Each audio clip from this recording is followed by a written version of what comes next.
ذاری Balochistan high court bar ایسوسی ایشن سے خطاب کرے تھے. انہوں نے کہا کہ بلوچستان سے میرا ایک گہرا تعلق ہے اور ہمیشہ سے کوئٹہ سے ایک گہرا تعلق رہا ہے. جو شہید ہیں ان کو سرخ سلام پیش کرتا ہوں.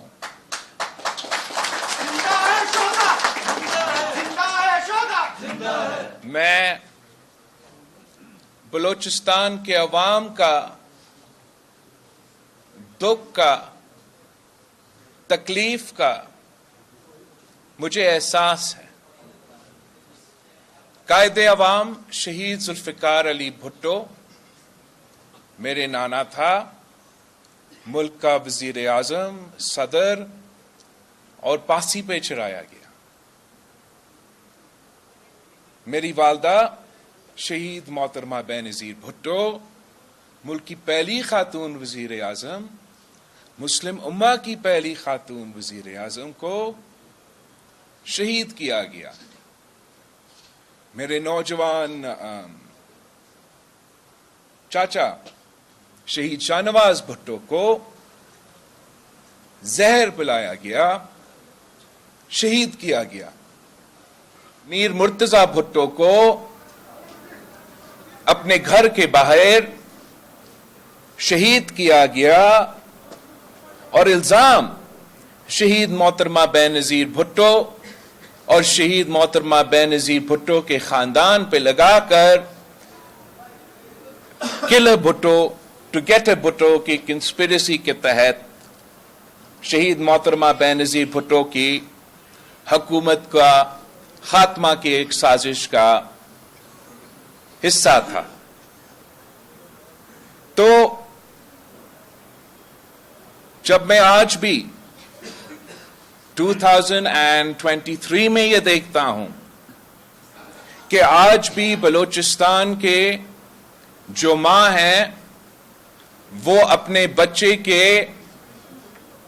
شہید ہونے پہ، ٹارگٹ کلنگ ہونے پہ، لاپتہ ہونے پہ دکھی ہے، تو میں ان کا دکھ جانتا ہوں.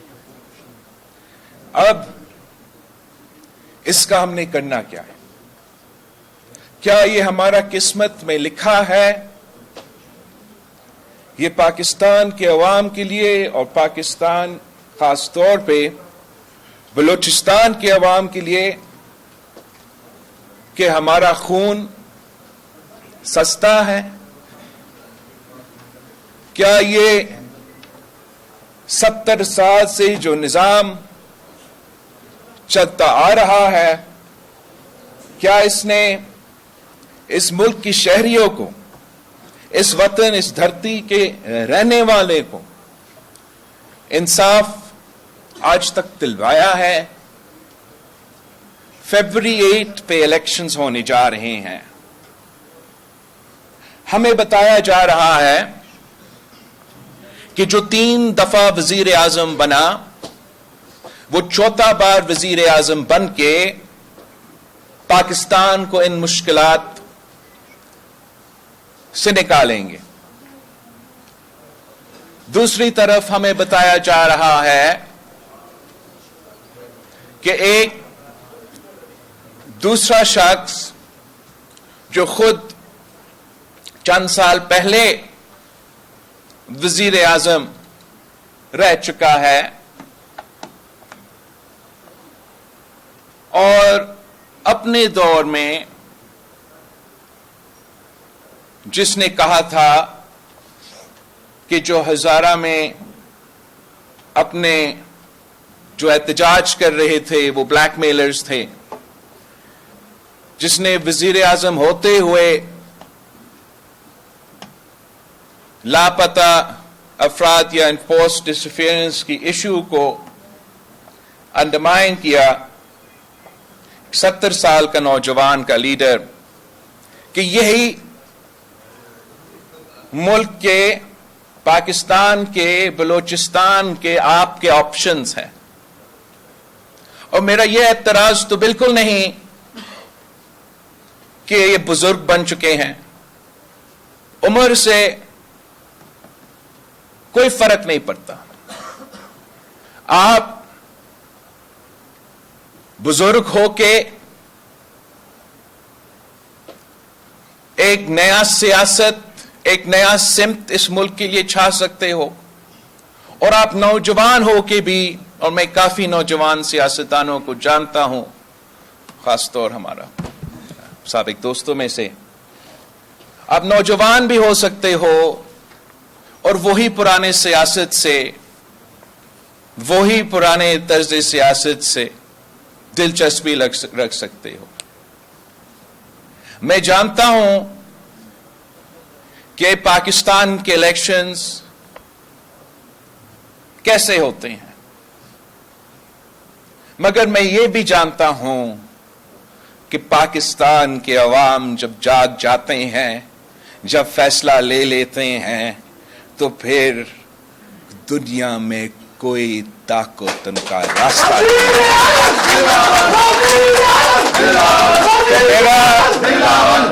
میرا درخواست ہے پاکستان کے شہریوں سے، پاکستان کے نوجوانوں سے، اور خاص طور پہ بلوچستان کے عوام سے، کچھ لوگ سمجھتے ہیں کہ انہوں نے آپ کا فیصلہ، آپ کے لیے انہوں نے وہ فیصلہ لے لیا ہے۔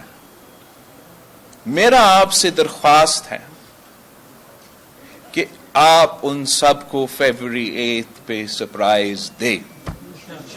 آپ اپنا ووٹ کا اختیار استعمال کریں، بڑا تعداد میں نکلے، مگر اس ملک کی مستقبل، اس ملک کی مستقبل، اس ملک کی قسمت ان دو شخص کے حوالے نہ کرے جنہوں نے یہی پرانا سیاست، یہی پرانا طرز سیاست، یہ نفرت، یہ تقسیم کی سیاست، یہ مسائل کو اگنور کرنے والے سیاست، وہ سیاست جس نے آپ کا اور میرا خون سستا کر دیا ہے، ان کو پھر سے موقع نہ دے۔ وقت آ گیا ہے کہ ہم پاکستان اور پاکستان کی مستقبل کے فیصلے عوام کو کرنے دیں۔ دوسری جماعتوں کا مجھے نہیں پتا، مگر پاکستان پیپلز پارٹی نے ہمیشہ پاکستان کے عوام پہ بھروسہ کیا ہے، آپ پہ اعتماد کرتے ہیں، اور یقین ہے کہ آپ ہمیں سنیں گے، ہمیں ہمارا تاریخ آپ کے سامنے ہے، اور انشاءاللہ میں اور آپ مل کے ایک نیا تاریخ رقم کریں گے۔ اس ملک کی قسمت ہم بدل سکتے ہیں۔ میں اس ملک کا سب سے نوجوان وزیر خارجہ رہ چکا ہوں۔ مجھے معلوم ہے کہ نہ صرف اس ملک میں کتنے پاسبلٹیز ہے، کتنا پوٹینشل ہے، مجھے یہ بھی معلوم ہے کہ ہم کس طریقے سے پاکستان کو ایک ماڈرن ریاست کے طور پہ دنیا میں پیش کر سکتے ہیں، اپنے عوام کے لیے، اپنے ملک کے لیے اپرچونٹیز پیدا کر سکتے ہیں۔ میں وہ پاکستان دیکھنا چاہتا ہوں جس کی عوام دنیا میں جہاں بھی چاہے وہ وہاں پہنچ سکے، وہ وہاں کام کر سکے، وہ فخر سے کہہ سکے کہ میں پاکستان کا شہری ہوں۔ اور میں جانتا ہوں کہ اگر ہم نے یہ کرنا ہے تو ہمیں جو روایتی سوچ ہے، چاہے وہ پرانا سیاست کی سوچ ہو، پرانے حکمرانی کی سوچ جو اسلام آباد کے بابوز آج تک ان کی ذہنیت اسی طریقے سے ہے، ان ساری چیزوں کو چھوڑنا پڑے گا۔ ہمیں اپنے عوام کے مفاد کے لیے سوچنا پڑے گا، اپنے عوام کو حصہ دار بنانا پڑے گا، ہمارے معاشرے میں، ہمارا معیشت میں، اور ہمارا سیاست میں۔ بلوچستان کے بارے میں کہا جاتا ہے کہ بلوچستان کے پاس جتنے وسائل ہے، جتنا معدنیات ہے، جتنا ریسورسز ہے، اتنا پورے پاکستان میں نہیں ہے۔ بلوچستان کے بارے میں کہا جاتا ہے کہ سی پیک کے دروازے، سی پیک کا انٹری جو ہے وہ بلوچستان میں ہے۔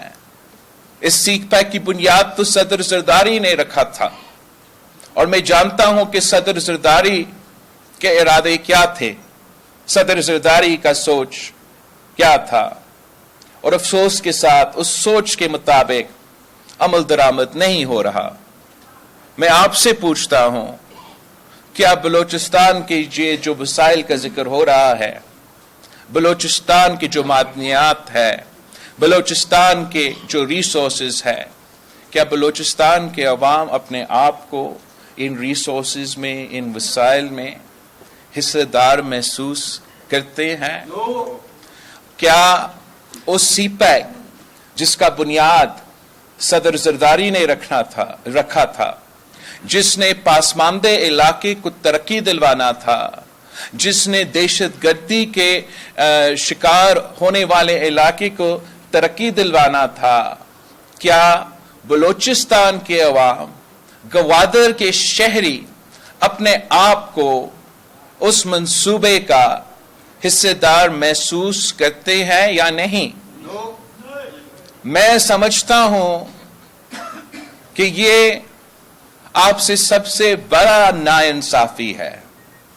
ہمارا آئین ہمیں یہ حق دیتا ہے، آپ سب کو یہ حق دیتا ہے، first right to your own resources, اور ہمیں اسی سوچ کے مطابق جو سندھ میں ریسورسز ہے، جو ہم نے پبلک پرائیویٹ پارٹنرشپ میں ڈیولپ کیا ہے، جو کہ سی پیک کے حصہ بھی ہیں، ہم نے ان پہ ایسے کام کیے کہ سب سے پہلے فائدہ مقامی لوگوں کا ہو، ان کا حصہ دار مقامی لوگ ہو۔ اور میں دعوت دیتا ہوں آپ سب کو کہ تھر کول کا منصوبہ کو آپ اپنے جو منصوبے ہیں، اپنے جو منڈیات کے منصوبے ہیں، ریسورسز وسائل کے حوالے سے جو منصوبے ہیں، یا سی پیک کے جو منصوبے ہیں، ان سے ذرا کمپیئر کریں۔ ہم نے تھر کے مقامی لوگوں کو روزگار دلوایا، ان لوگ جو وہاں کی شہری تھے جہاں سے یہ کوئلہ نکلا ہے، ان کو شیئر ہولڈرز بنایا تاکہ ان کو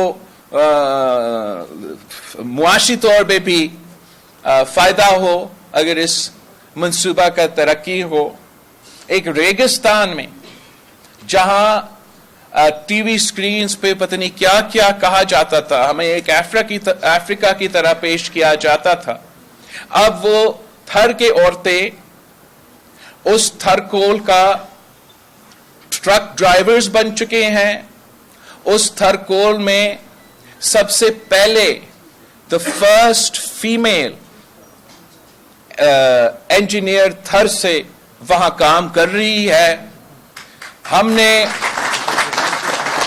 وہاں کے عوام کو ان کے اپنے جو ریسورس ہے، ان کے اپنا جو ایک بڑا ایسے ایسٹ ہے، ان کو اس میں حصے دار بنایا۔ وہ اب ان کا اپنا اونرشپ بھی ہے، وہ اپنا بینیفٹ بھی کر رہے ہیں۔ ہم یہ پبلک پرائیویٹ پارٹنرشپ میں یہ کمپنی بھی ترقی کر رہا ہے، اور ہم نیشنل گریڈ پہ بجلی پہنچا رہے ہیں، سب سے سستا بجلی پہنچا رہے ہیں، اور فیصل آباد تک وہ بجلی جا رہا ہے۔ میں سمجھتا ہوں کہ کوئی وجہ نہیں ہے کہ ہم یہی ماڈل بلوچستان کی جو اپنے ریسورسز ہے، جو اپنے وسائل ہیں، جو سی پیک کے منصوبے ہیں، اسی ماڈل کو اگر ہم ریپلیکیٹ کرتے ہیں، جو انشاءاللہ تعالی جب پیپلز پارٹی کی حکومت بنے گی، تو ہم آپ کے جیسے صدر زرداری صاحب نے کل کے تقریر میں کہا تھا کہ سب سے پہلے حق آپ کا ہے، ہم آپ کو وہ حق انشاءاللہ تعالی دلوائیں گے جیسے ہم نے ماضی میں کی. صدر زرداری نے جب 18ویں ترمیم پہ دستخط کی تو وہ بلوچستان کی جیت تھا. جب صدر زرداری نے پہلی دفعہ یہ جو NFC ایوارڈ اتنا دیر بعد ہوا تھا، جب صدر زرداری نے وہ NFC ایوارڈ پاس کیا تو وہ بلوچستان کا جیت تھا. جب صدر زرداری صدر ہوتے ہوئے، وفاق کا نمائندہ ہوتے ہوئے بلوچستان کے عوام سے معافی مانگا تو وہ اپنا معافی نہیں تھا، وہ وفاق کے طرف سے معافی تھا، اور وہ بلوچستان کا اور بلوچستان کے عوام کا جیت تھا.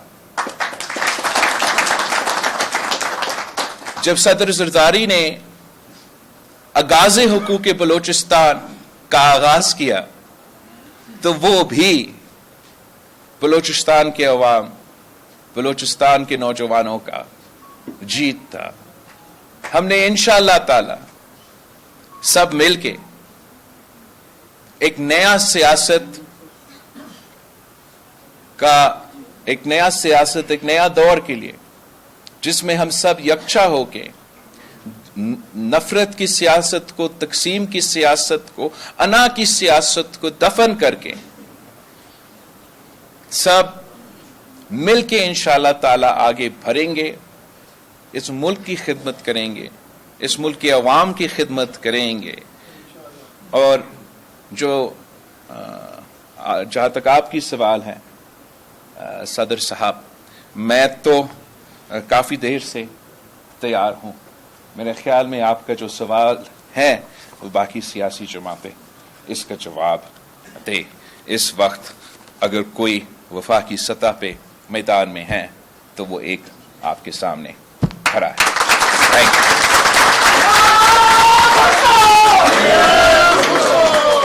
پاکستان پیپلز پارٹی کے chairman Bilawal Bhutto Zardari Balochistan high court میں بار ایسوسی ایشن سے خطاب کر رہے تھے. اس موقع پر انہوں نے کہا کہ بلوچستان کو اس کا حق نہیں دیا جا رہا. سوال یہ ہے کہ یہ نظام کب تک چلتا رہے گا، کب تک ظلم کو روکنے کا انتظام کیا جائے گا. اب الیکشن ہو رہے ہیں، بتایا جا رہا ہے کہ 3 بار کا وزیر